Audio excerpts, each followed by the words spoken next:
It's over. Silver reaches 79.25. The system just broke, plus 10%. 79.25. A number that wasn't supposed to happen. Not now. Not like this. In the last 48 hours, something fundamental broke in the global financial architecture. The silver market just breached a threshold that top analysts said was impossible under current conditions. A 10% surge in a market this size signals only one thing. The mechanisms holding the system together are failing.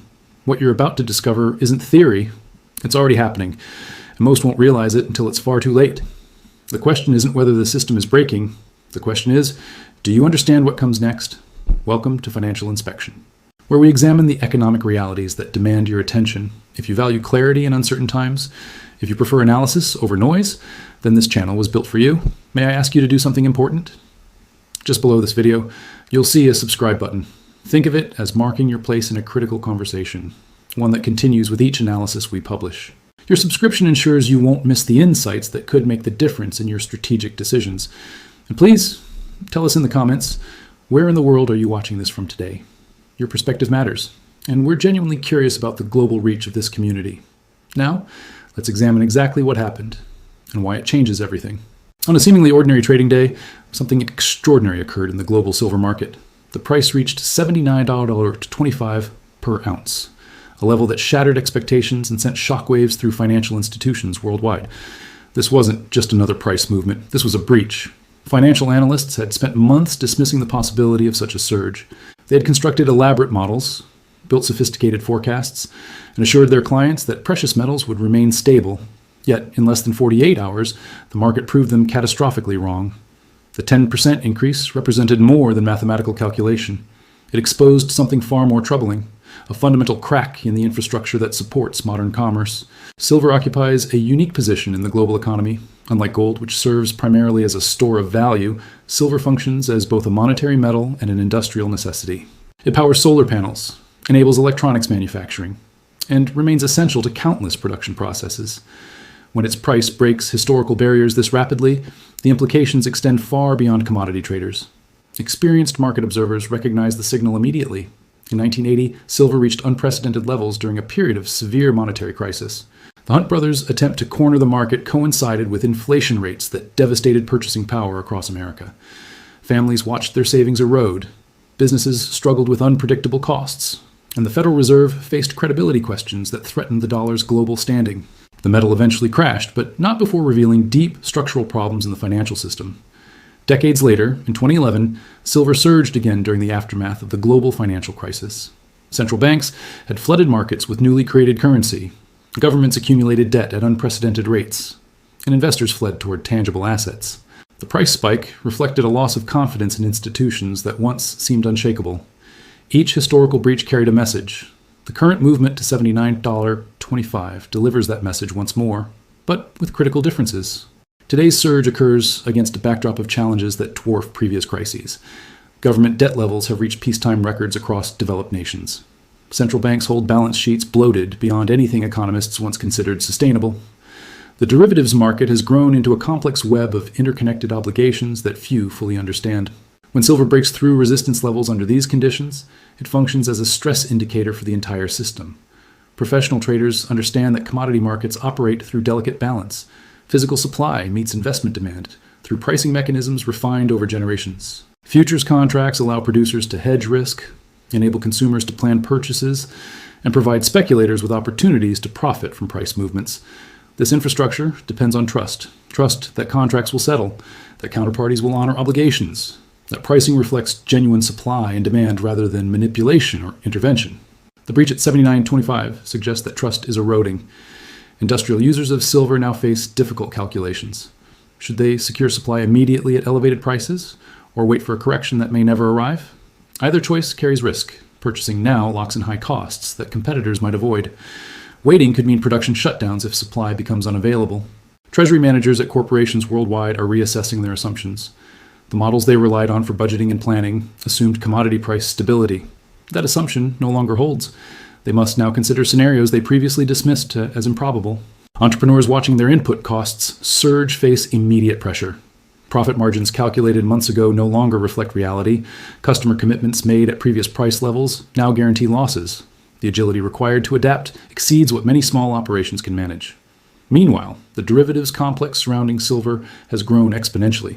Paper claims on physical metal outnumber actual supply by ratios that would alarm any rational observer. This disconnect creates vulnerability. When prices move violently, the gap between paper promises and physical reality becomes impossible to ignore.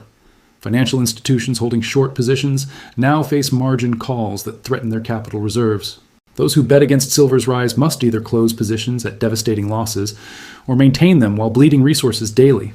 The system's architecture, built on the assumption that such movements wouldn't occur, now faces a test it wasn't designed to pass. And this is only the beginning. The mechanisms that allowed silver to breach $79.25 didn't emerge overnight. They developed gradually, through policy decisions made over years, through risk management failures that accumulated in silence, through structural weaknesses that remained hidden until stress exposed them. Understanding those mechanisms requires looking deeper into the foundation itself.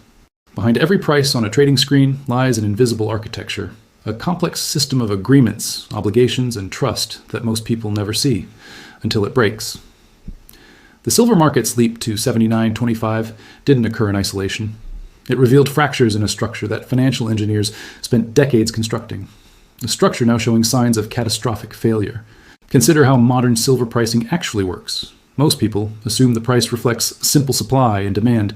Miners extract silver from the ground. Industrial users purchase it for manufacturing. Investors buy it for protection, and the price adjusts accordingly.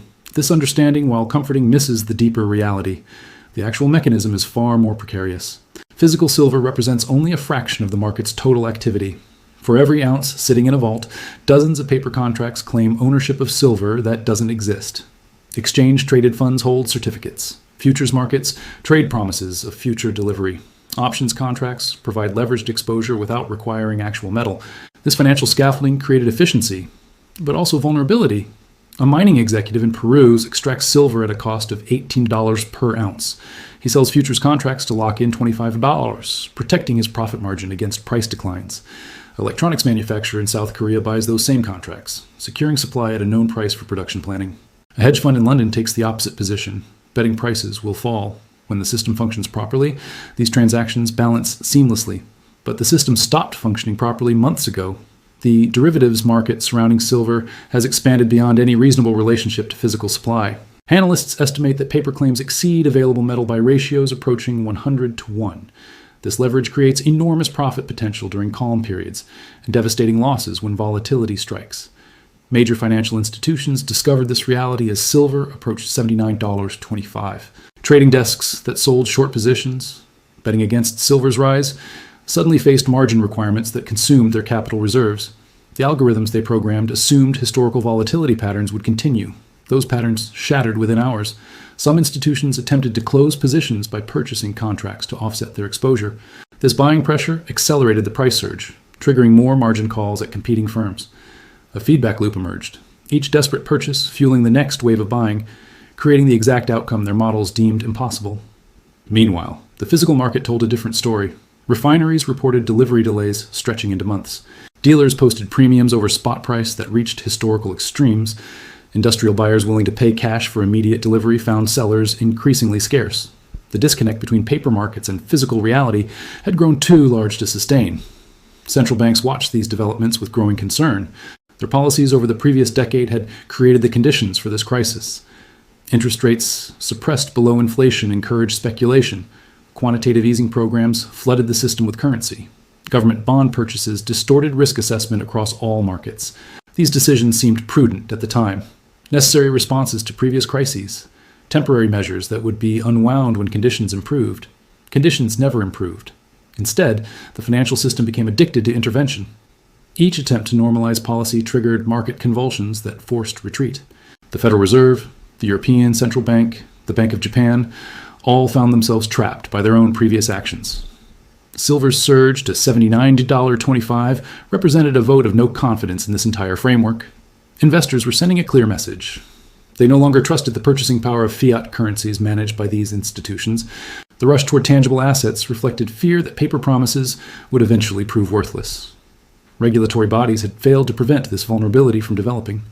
The Commodity Futures Trading Commission possessed the authority to limit speculative positions and ensure market integrity. Yet enforcement remained inconsistent.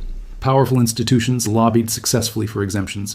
Risky practices continued under the assumption that systemic importance would guarantee bailouts if problems emerged. That assumption is now being tested. Banking executives who approved massive derivative exposures now face boards demanding explanations. Risk managers who signed off on concentration limits are updating their resumes. Compliance officers are reviewing whether their institutions violated position limits during the chaos. The legal and financial consequences will unfold over years. But the immediate crisis demands attention now. Supply chains dependent on silver-faced disruption that threatens entire industries. Solar panel manufacturers require silver for photovoltaic cells. Electronics producers need it for circuit boards. Medical device companies use it for antimicrobial properties. Photography, though diminished, still consumes silver. Each of these sectors now confronts input costs that destroy their financial projections. Corporate planners who budgeted based on $25 silver must explain to shareholders why their assumptions proved so catastrophically wrong. Procurement officers scramble to secure alternative suppliers. CFOs calculate whether price increases can be passed to customers without destroying demand. The ripple effects extend beyond obvious industries. Consider a small business manufacturing LED lighting systems. Their product requires silver-based components sourced from suppliers who now face doubled costs. The business operates on thin margins in a competitive market. Raising prices risks losing customers to competitors who somehow secured supply before the surge. Absorbing the cost difference guarantees losses that will exhaust reserves within quarters. Multiply this scenario across thousands of enterprises worldwide. The architecture that supported modern commerce, that enabled just-in-time manufacturing, that allowed businesses to operate with minimal inventory and maximum efficiency. That structure is crumbling. And silver's breach to 79.25 merely illuminated weaknesses that extend throughout the entire system. Wars aren't always fought with weapons. Sometimes they're fought with currency, with debt instruments, with commodity flows that shift power between nations without a single shot fired. The silver breach to $79.25 represents a battlefield most people don't recognize. Smart strategists do. Across corporate boardrooms in New York, London, Tokyo, and Frankfurt, a quiet reassessment is underway. Executives who spent careers trusting established financial frameworks are questioning assumptions they once considered unshakable. The playbook that guided decisions for decades suddenly appears outdated, perhaps dangerously so. The signal silver sent cannot be ignored. A corporate treasurer at a Fortune 500 company faces a decision that would have seemed absurd months ago. His company holds $800 million in cash reserves, sitting in money market funds earning minimal interest, eroding in purchasing power daily. The traditional approach suggests maintaining liquidity for operational flexibility and acquisition opportunities. But traditional approaches were built for different times. He examines the data with growing unease. Official inflation statistics claim 3.2%, yet his company's actual input costs rose 12% last quarter. Energy expenses increased beyond projections. Transportation costs remain elevated. Raw materials pricing shows volatility that makes forecasting impossible. The gap between official narratives and operational reality has become a chasm. His counterpart at a competing firm took action weeks ago. She diversified reserves into physical assets, reduced banking concentration, established alternative payment channels. When silver broke 79.25, her foresight appeared prescient rather than paranoid. Now he must explain to his board why his conservative approach left them exposed. This scenario is repeating across industries.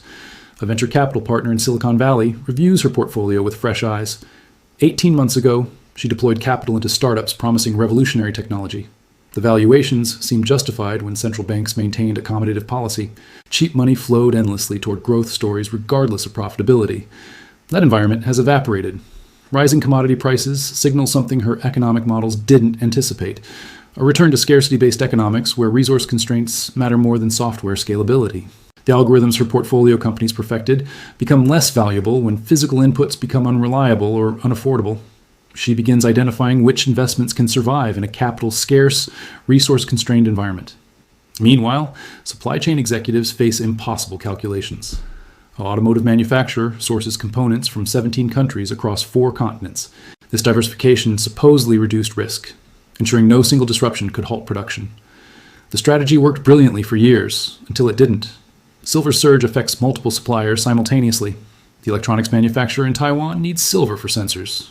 The glass producer in Germany uses it for specialized coatings. The battery supplier in South Korea requires it for advanced energy storage systems. All face the same crisis, all simultaneously, and diversification offers no protection.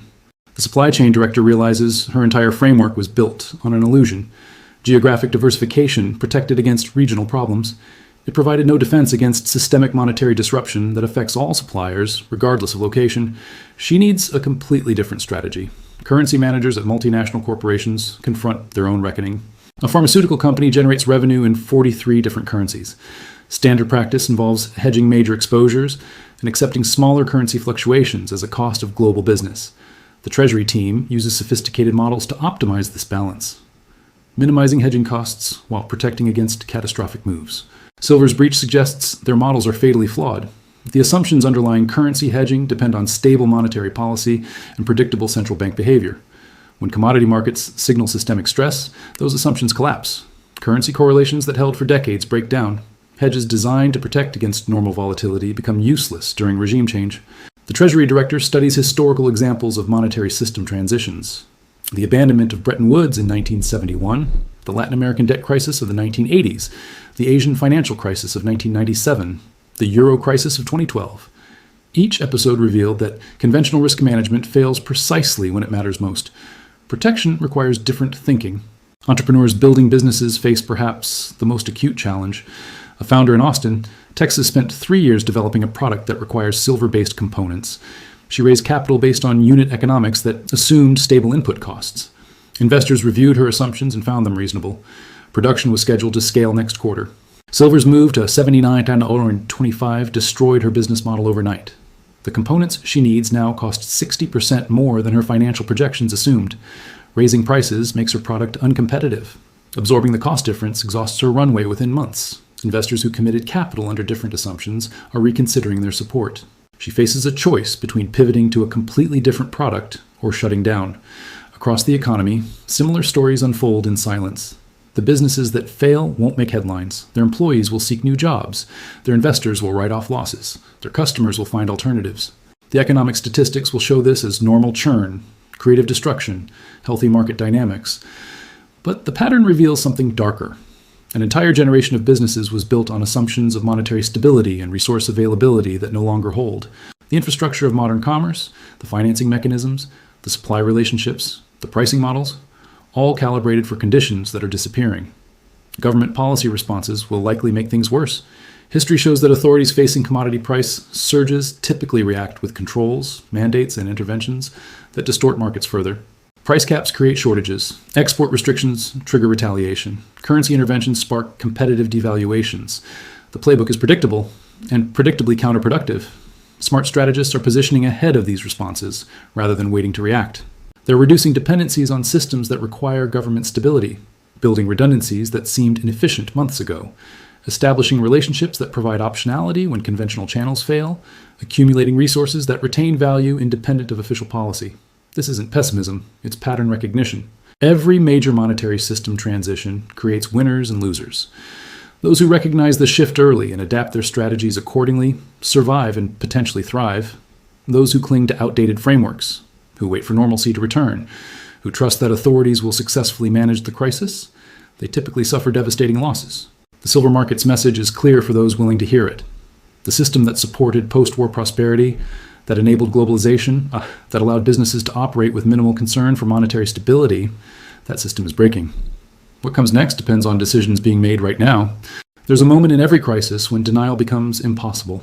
For some, that moment arrived when silver breached $79.25. Or for others, it will come later, when consequences they refused to anticipate become unavoidable realities they cannot escape. The difference between these groups determines who navigates the transition successfully and who gets consumed by it. Strategic positioning during system breakdown requires abandoning comfort for clarity. A manufacturing executive in Ohio spent his career trusting that suppliers would deliver, banks would function, and contracts would be honored. These assumptions weren't naive. They reflected decades of reliable experience. The system worked. Trusting it made sense. The trust is now a liability. He begins Monday morning differently than ever before. Instead of reviewing production schedules, he examines the financial stability of every critical supplier. He identifies which components have single sources versus multiple options. He calculates how long operations could continue if 3 suppliers simultaneously failed. The exercise reveals uncomfortable truths. His company depends on 17 critical inputs. 9 have only one qualified supplier. 4 of those suppliers show financial stress indicators: delayed payments to their vendors, increased borrowing, management turnover. If any fail, his production stops within weeks.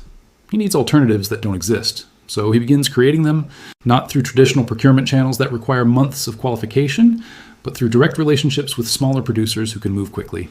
He accepts higher costs and lower initial quality in exchange for redundancy. His competitors who wait for their crisis to pass will find themselves without options. Liquidity management takes on new meaning during monetary system stress. A real estate developer in Miami holds substantial cash reserves across 3 major banks. Standard diversification practice suggests this provides safety. If one bank faces problems, the others remain accessible. This logic fails when the problem is systemic rather than isolated. She studies the interconnections between her banking partners. They share exposure to the same commercial real estate loans, hold similar government bond portfolios, use matching derivative strategies. The diversification is superficial. A shock affecting one would likely impact all 3 simultaneously. She takes action that would have seemed extreme weeks ago. A portion of reserves moves to credit unions with different risk profiles. Another portion converts to treasury bills held directly rather than through bank accounts. A third portion acquires physical assets that retain value independent of financial system stability. Her financial advisor calls these moves overly cautious. She recognizes them as prudent preparation for scenarios her advisor refuses to acknowledge. Information advantage becomes the ultimate competitive edge. A hedge fund manager in Connecticut built his career on analyzing data faster than competitors. His algorithms process millions of data points daily, identifying patterns before markets fully recognize them. This approach generated exceptional returns for years. Silver's breach taught him that algorithms fail during regime change. The patterns his models learned from decades of data reflect conditions that no longer apply. Central bank behavior that was predictable becomes erratic. Correlations between assets that held for generations break down. Price movements that his systems flagged as impossible become routine. He needs human judgment that machines cannot replicate. He begins studying historical transitions, not for precise parallels, but for psychological patterns. How did markets behave when the gold standard collapsed? What happened to asset prices during the 1970s stagflation? Which investments survived the dissolution of the Soviet Union? The lessons aren't formulaic, but they reveal principles. That tangible assets outperform financial claims during monetary chaos. That businesses with pricing power survive, while commodity producers struggle. That political stability becomes more valuable than regulatory sophistication. That geographical diversification matters less than institutional resilience. He restructures his entire portfolio based on these insights. Entrepreneurs face the starkest choices. A software founder in San Francisco raised venture capital at a $100 million valuation. His burn rate assumes 18 months to profitability. The plan depends on continued access to follow-on funding and stable operating costs. Both assumptions now appear questionable. Venture capital is contracting as limited partners, question high valuation bets in uncertain times. The software as a service model his investors loved suddenly seems vulnerable to customers cutting expenses. His largest cost, employee salaries, faces upward pressure as inflation erodes purchasing power. He can continue the current trajectory and hope conditions improve. Or he can make painful adjustments now while options still exist. He chooses survival over valuation maintenance. Headcount freezes, marketing spend drops. Every expense gets scrutinized against necessity rather than growth potential. The pivot disappoints investors who wanted aggressive expansion, but it gives his company a chance to exist in 18 months. His competitor who maintains the growth at all costs approach will likely run out of capital before reaching profitability, becoming another cautionary tale of timing and adaptability. Institutional responses follow predictable patterns during monetary crises. Central banks face impossible choices. Raising interest rates to combat commodity inflation risks triggering debt defaults across over-leveraged economies. Maintaining loose policy allows inflation to accelerate, destroying currency confidence further.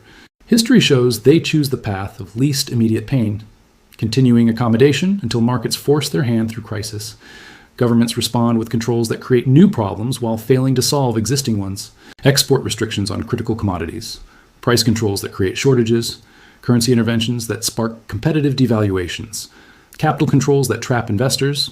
Each intervention seems logical in isolation, but compounds systemic stress.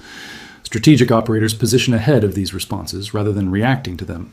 A commodities trader in Singapore recognizes that export restrictions typically emerge 3 to 6 months after prices breach critical thresholds. Governments initially deny problems, then attempt jawboning, then resort to mandates when market forces overwhelm rhetoric. He secures physical inventory before restrictions make it impossible. The storage costs seem expensive until restrictions arrive, and his foresight generates returns that justify the early positioning. Long-term strategic thinking requires accepting uncomfortable realities. The monetary system that emerged after World War II enabled unprecedented prosperity. The Bretton Woods framework, Its dollar-centric successor, the petrodollar arrangement, the expansion of global trade, all depended on confidence in institutions that are now failing. Silver's breach to $79.25 signals that confidence is evaporating. What replaces it remains uncertain. Perhaps a return to commodity-backed currencies, or a new digital framework, or a multipolar system with competing currency blocks, or continued chaos as competing visions battle for dominance. The specific outcome matters less than recognizing that transition is inevitable. Organizations built for stability will struggle during transition. Those designed for adaptability will find opportunities invisible to competitors paralyzed by denial. The executive who diversifies suppliers, the treasurer who reduces banking concentration, the investor who studies historical parallels, the entrepreneur who prioritizes survival over growth, the trader who positions ahead of government responses, each demonstrates the mindset required. They're not predicting the future with certainty. They're preparing for multiple scenarios while maintaining flexibility to adjust as events unfold. This is how one navigates system transitions successfully. Not through elaborate predictions that prove wrong, but through resilient positioning that survives regardless of which specific scenario emerges. Silver reached $79.25 and revealed that the system broke. That revelation changes everything. For those paying attention, for those willing to abandon comfortable assumptions, for those who act while others debate, the path forward, while uncertain, becomes navigable. The question is no longer whether the system is breaking. The question is whether you're prepared for what comes next.